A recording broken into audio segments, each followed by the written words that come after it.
Hi friends, सरल classes रेनी में आपका स्वागत है। आज हम आगे देखते हैं विद्युत क्षेत्र। भाई विद्युत क्षेत्र किसे कहते हैं? विद्युत क्षेत्र कोई आवेश है, क्यों नॉट कोई आवेश है। इस आवेश के चारों ओर एक ऐसा क्षेत्र होगा जिसमें ये आवेश अपना गुण प्रदर्शित करेगा। तो किसी आवेश के चारों ओर का वह क्षेत्र जिसमें किसी अन्य आवेश द्वारा, जैसे इस क्षेत्र में मैं कोई अन्य आवेश लिखूं यहां पर क्यों, किसी आवेश के चारों ओर का वह क्षेत्र जिसमें किसी अन्य आवेश द्वारा वैद्युत बल का अनुभव किया जाए। किसका अनुभव किया जाए? वैद्युत बल का अनुभव किया जाए। क्या कहलाता है? विद्युत क्षेत्र कहलाता है। वापस से देखिए विद्युत क्षेत्र की परिभाषा, अच्छी परिभाषा है, बोर्ड पूछता रहता है। किसी आवेश के चारों ओर का वह भाग जिसमें किसी अन्य आवेश द्वारा वैद्युत बल का अनुभव किया जाए विद्युत क्षेत्र कहलाता है। अब विद्युत क्षेत्र के गणितीय मान के लिए हमें विद्युत क्षेत्र की तीव्रता देखनी पड़ती है। अब जैसे कोई कहे आपसे कि भाई विद्युत क्षेत्र का गणितीय मान लिखो, तो हम क्या कहेंगे कि ये विद्युत क्षेत्र की तीव्रता के बारे में पूछ रहा है हमसे। तो विद्युत क्षेत्र के गणितीय मान ज्ञात करने के लिए हम पढ़ते हैं विद्युत क्षेत्र की तीव्रता। विद्युत क्षेत्र की तीव्रता को E से प्रदर्शित करते हैं। अब देखो विद्युत क्षेत्र की तीव्रता कैसे ज्ञात करते हैं। कोई आवेश है, ये आवेश है जैसे Q, इस आवेश के चारों ओर विद्युत क्षेत्र होगा, ये जैसे मैंने डैश वाला ये विद्युत क्षेत्र बना दिया। इस विद्युत क्षेत्र में कोई भी एक आवेश रख दो आप, एकांक धन परीक्षण आवेश होना चाहिए, ध्यान रखना, एकांक धन परीक्षण आवेश। मैंने इस एकांक धन परीक्षण आवेश को लिख दिया Q नॉट के रूप में लिख दिया कि कोई आवेश Q नॉट रखा हुआ। इस Q नॉट आवेश द्वारा कितने बल का अनुभव किया जाएगा? मैंने मान लिया कि ये F E के बराबर, E का मतलब वैद्युत, इलेक्ट्रोस्टैटिक्स, F इलेक्ट्रोस्टैटिक्स बल का अनुभव कर रहा है, ये वैद्युत बल का अनुभव कर रहा है। तो देखो परिभाषा कैसे बनी विद्युत क्षेत्र की तीव्रता की। विद्युत क्षेत्र में स्थित किसी एकांक धन परीक्षण आवेश द्वारा अनुभव किए गए वैद्युत बल के मान को विद्युत क्षेत्र की तीव्रता कहते हैं। बात समझ में आई? विद्युत क्षेत्र में स्थित एकांक धन परीक्षण आवेश द्वारा अनुभव किए गए बल के मान को क्या कहते हैं? विद्युत क्षेत्र की तीव्रता कहते हैं। अब देखो यहाँ एकांक धन परीक्षण आवेश की जगह हमने क्या लिया? Q नॉट लिया। तो इसका फॉर्मूला बनाते हैं हम। भाई Q नॉट आवेश द्वारा, Q नॉट आवेश द्वारा अनुभव किया गया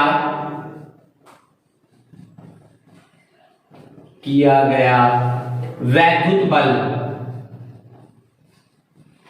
भाई कितना वैद्युत बल अनुभव किया? Fe के बराबर। Q नॉट आवेश द्वारा अनुभव किया गया वैद्युत बल अभी हमने देखा Fe है। अब हमें विद्युत क्षेत्र की तीव्रता ज्ञात करने के लिए हमने परिभाषा दी थी एकांक धन परीक्षण आवेश, यानी यहाँ जो आवेश है इसका मान एकांक होना चाहिए, एक होना चाहिए। इसको एक बनाने के लिए मैंने क्या किया, इस Q नॉट को इसके नीचे भेज दिया तो एक बन जाएगा। तो यहां लिखेंगे हम एकांक आवेश द्वारा अनुभव किया गया वैद्युत बल कितना है भाई? Fe upon Q not. Clear है बल? तो एकांक आवेश द्वारा अनुभव किया गया वैद्युत बल क्या कहलाता है? विद्युत क्षेत्र की तीव्रता E कहलाता है। तो मैंने इस पूरे पॉइंट की जगह लिख दिया E बराबर, इधर बच गया हमारे पास Fe अपॉन Q नॉट। तो ये है हमारी विद्युत क्षेत्र की तीव्रता E बराबर Fe अपॉन Q नॉट। यहाँ Fe का मतलब क्या है? वैद्युत बल, और Q नॉट का मतलब क्या है? जो आवेश जो लिया है आपने वो। क्लियर है बात? देखिए भाई अब यहां से ये है हमारे विद्युत क्षेत्र का गणितीय मान। अब इससे हम विद्युत क्षेत्र का मात्रक बना सकते हैं, विद्युत क्षेत्र की विमा बना सकते हैं, और भी कई बातें हम डिस्कस कर सकते हैं यहां से विद्युत क्षेत्र के बारे में। तो हम देखेंगे भाई सबसे पहले विद्युत क्षेत्र कैसी राशि है? विद्युत क्षेत्र सदिश राशि है या अदिश? अब देखो सदिश में दिशा होती है और अदिश में कोई दिशा नहीं है। अब विद्युत क्षेत्र जो है उसमें दिशा है, आपने देखा कि बल इधर लग रहा है या इधर लग रहा है, जो हमारा विद्युत क्षेत्र है वो इस ओर है या इस ओर है। तो इस प्रकार विद्युत क्षेत्र में दिशा है, तो विद्युत क्षेत्र एक कैसी राशि है? सदिश राशि। गुरुजी विद्युत क्षेत्र सदिश राशि है तो विद्युत क्षेत्र की तीव्रता कैसी राशि? अरे भाई विद्युत क्षेत्र का गणितीय मान बताती है विद्युत क्षेत्र की तीव्रता। बात दोनों की एक ही है, ये गणितीय मान बताती है, तो ये भी एक सदिश राशि होगी। अब बात करते हैं हम मात्रक की। मात्रक देखो हमने यहां सूत्र लिखा E बराबर F E upon Q not. F E क्या है? बल, वैद्युत बल। और बल का मात्रक क्या होता है? बल का मात्रक होता है न्यूटन बटे क्यू नॉट क्या है? एक आवेश, और आवेश का मात्रक क्या होता है? कूलम। तो लिख दिया हमने कूलम। तो विद्युत क्षेत्र का मात्रक क्या हो गया? न्यूटन प्रति कूलम। आई बात समझ में? इस प्रकार से मात्रक बना लेते हैं। अब बात करें हम विमा की। विमा भी आराम से बना सकते हैं। यहां आप लिखना F की विमा, यहां लिखना आवेश की विमा, और दोनों को सॉल्व कर लेना। ये काम आपके लिए है, विमा बनाना। क्लियर है भाई? अब बात करते हैं एक दिशा की। भाई विद्युत क्षेत्र जो है एक सदिश राशि है, तो इसकी दिशा किस ओर होती है विद्युत क्षेत्र की? बहुत ही इंपॉर्टेंट चीज है दिशा, ध्यान रखना भाई दिशा के बारे में। देखो विद्युत क्षेत्र की जो दिशा होती है वो धनावेश के कारण तो दूर होती है। जैसे ये कोई धनावेश है, इसके कारण विद्युत क्षेत्र हमेशा आवेश से दूर होगा। इस प्रकार से विद्युत क्षेत्र इस प्रकार से निकलेगा इससे, तो यानी विद्युत क्षेत्र धनावेश के कारण हमेशा विद्युत क्षेत्र धनावेश से दूर होता है। अब ऋणावेश की बात करें तो ऋणावेश के कारण विद्युत क्षेत्र आवेश की ओर होता है। इस प्रकार से आवेश की ओर। समझ गए बात को? तो ये है इसकी दिशाएं। अब देखो दिशाओं के रूप में मैं आपसे एक छोटा सा क्वेश्चन करूंगा और आपको बताना है कि किधर आवेश किस प्रकार से रखे हुए हैं। जैसे इस प्रकार से विद्युत क्षेत्र जा रहा है, यहां भी एक आवेश रखा हुआ है Q1 और यहां भी एक आवेश रखा हुआ है Q2। अब आपको बताना है इन आवेशों की प्रकृति कि भाई Q1 आवेश की प्रकृति धनात्मक है या ऋणात्मक, और Q2 आवेश की प्रकृति धनात्मक है या ऋणात्मक, दोनों की प्रकृति बता दी। देखो प्रकृति बनाने के लिए मैं विद्युत बल रेखाओं को इसके पास लेके आता हूं, आवेश के पास। देखो आप देखो ये विद्युत बल रेखाएं इस आवेश से दूर जा रही है, इस प्रकार से जा रही है ना भाई दूर। और विद्युत बल रेखाएं कौन से आवेश से दूर जाती हैं? धन आवेश से। तो Q1 आवेश की जो प्रकृति है वो धनात्मक है। अब बात करें Q2 की प्रकृति कैसे। अब देखो इन विद्युत रेखाओं को भी आप आगे बढ़ाइए। ये देखिए आवेश की ओर आ रही है, Q2 आवेश है तो इसमें यूं आ रही है, प्रवेश कर रही है। तो इसकी प्रकृति कौन से आवेश में विद्युत बल रेखाएं अंदर प्रवेश करती हैं? ऋणात्मक आवेश में। तो इसकी प्रकृति कैसी होगी? ऋणात्मक होगी। क्लियर हो गई बात? Q1 आवेश धनात्मक है और Q2 ऋणात्मक है। अब बात करते हैं हम अगला पॉइंट, बिंदु आवेश के कारण विद्युत क्षेत्र की तीव्रता आपको ज्ञात करनी है। इससे पहले हम एक और पॉइंट डिस्कस करते हैं। विद्युत क्षेत्र में किसी आवेश पर लगने वाला बल कितना होता है? पॉइंट है हमारा विद्युत क्षेत्र में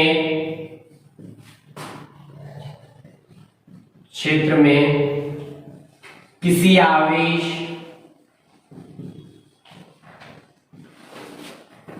पर लगने वाला बल। देखो विद्युत क्षेत्र में किसी आवेश पर लगने वाला जो बल है वो कितना है। देखो यहां लिखेंगे हम विद्युत क्षेत्र से, विद्युत क्षेत्र की तीव्रता से। बताओ भाई विद्युत क्षेत्र की तीव्रता का गणितीय रूप क्या होता है? E बराबर F E upon Q not. हमें बल याद करना है यानी एफ ई याद करना है, तो यहां से बल आसानी से निकाल सकते हैं।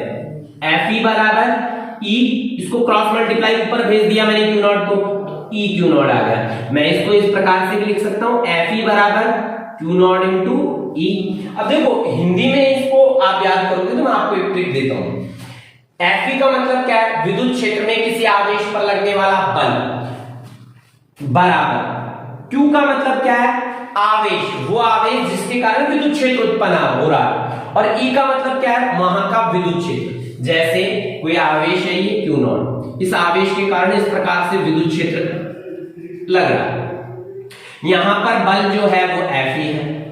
इस बल का मान हमें ज्ञात करना है, तो हम कैसे बोलेंगे, विद्युत क्षेत्र में किसी आवेश पर लगने वाला बल जो होता है वो किसके बराबर होता है, वो आवेश इंटू वहां का विद्युत क्षेत्र, यानी Q इंटू E।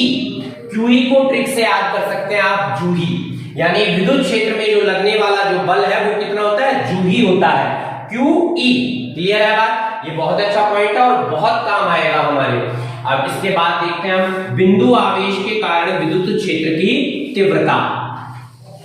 अगला पॉइंट है बिंदु आवेश के कारण विद्युत क्षेत्र की तीव्रता।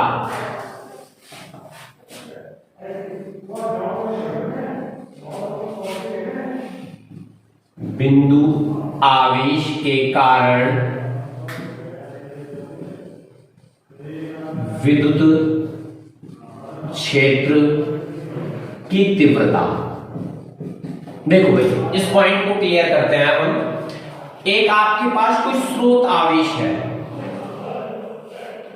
Q1, उसको लिखेंगे हम स्रोत आवेश। स्रोत आवेश का मतलब क्या है कि ये विद्युत क्षेत्र उत्पन्न कर रहा है। स्रोत आवेश का मतलब क्या है, ये विद्युत क्षेत्र उत्पन्न कर रहा है, स्रोत आवेश का मतलब हो गया। अब ये विद्युत क्षेत्र उत्पन्न कर रहा है, इस विद्युत क्षेत्र में मैं एक अन्य कोई आवेश लिया है Q2, इसको बोलेंगे हम परीक्षण आवेश। परीक्षण आवेश। और इन दोनों आवेशों के बीच की जो दूरी है वो R दी हुई है आपको, R। वापस से देखो, एक आवेश है स्रोत आवेश और उसका मान है Q1। स्रोत आवेश का मतलब ये विद्युत क्षेत्र उत्पन्न कर रहा है। परीक्षण आवेश लिया हमने Q2। परीक्षण आवेश का मतलब हम यहां विद्युत क्षेत्र का मान ज्ञात करने या परीक्षण करने के लिए जो आवेश लेके आए। अब देखो, विद्युत क्षेत्र की तीव्रता से, विद्युत क्षेत्र की तीव्रता से, विद्युत क्षेत्र की तीव्रता से E बराबर क्या होता है हमारे पास, Fe अपॉन Q0, ये लिखते हैं भाई। अब देखो, Fe का मतलब क्या है, यहां इन दोनों आवेशों के बीच में लगने वाला वैद्युत बल। देखा है अभी हमने, वैद्युत बल है, तो अब हम यहां लिखेंगे, देखो कूलाम के नियम से, कूलाम के नियम से, कूलाम के नियम से आपको इन दोनों आवेशों के बीच लगने वाले वैद्युत बल का मान ज्ञात करना है। अब देखो, Fe का जो मान है वैद्युत बल का, कूलाम के नियम से कैसे होता है, K लिखते हैं सबसे पहले, प्रथम आवेश Q1, द्वितीय आवेश Q2 अपॉन दोनों आवेशों के बीच की दूरी R और इसका वर्ग। क्लियर हो गई बात, हमने Fe का वैल्यू ज्ञात कर लिया। अब Q0 क्या होता है, परीक्षण आवेश।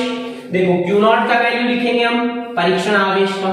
बोलो भाई, परीक्षण आवेश कितना है, यहां पर Q2 लिख दिया मैंने। हमारे पास दोनों डाटा मिल गए हमको, Fe और Q0। दोनों का वैल्यू इस फॉर्मूले में रख दीजिए आप। मैंने रखा, देखिए E बराबर, Fe की जगह मैं रख रहा हूं K Q1 Q2 upon R square. अब देखो, इसके अपॉन में है Q0, Q0 का मतलब Q2, इस प्रकार से रख दिया मैंने। अब देखो, आप देखोगे Q2 से Q2 कैंसिल हो जाएगा, क्या बच जाएगा हमारे पास, E बराबर K Q1 upon R square.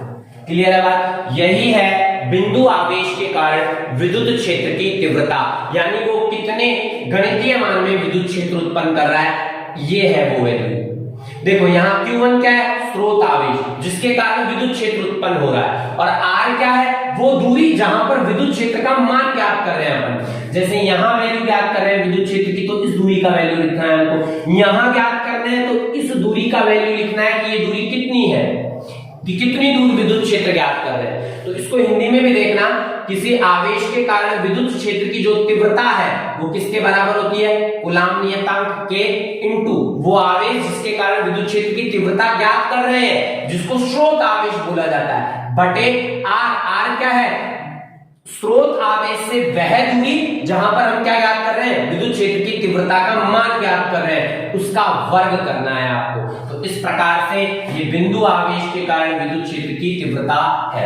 अब आगे देखते हैं हम अगला पॉइंट, छोटे छोटे से पॉइंट है ये। विद्युत क्षेत्र का सदिश निरूपण या सदिश रूप में विद्युत क्षेत्र की तीव्रता, सदिश रूप विद्युत क्षेत्र की तीव्रता का सदिश रूप देखेंगे। देखो भाई, हमने विद्युत क्षेत्र की तीव्रता को अदिश रूप में इस प्रकार से लिखा, E बराबर Fe अपॉन क्यू नॉट, ये लिखा हमने। अब देखो इसको सदिश बनाना है, तो जहां जहां जो जो सदिश राशि है उनके ऊपर वेक्टर लगा दीजिए आप।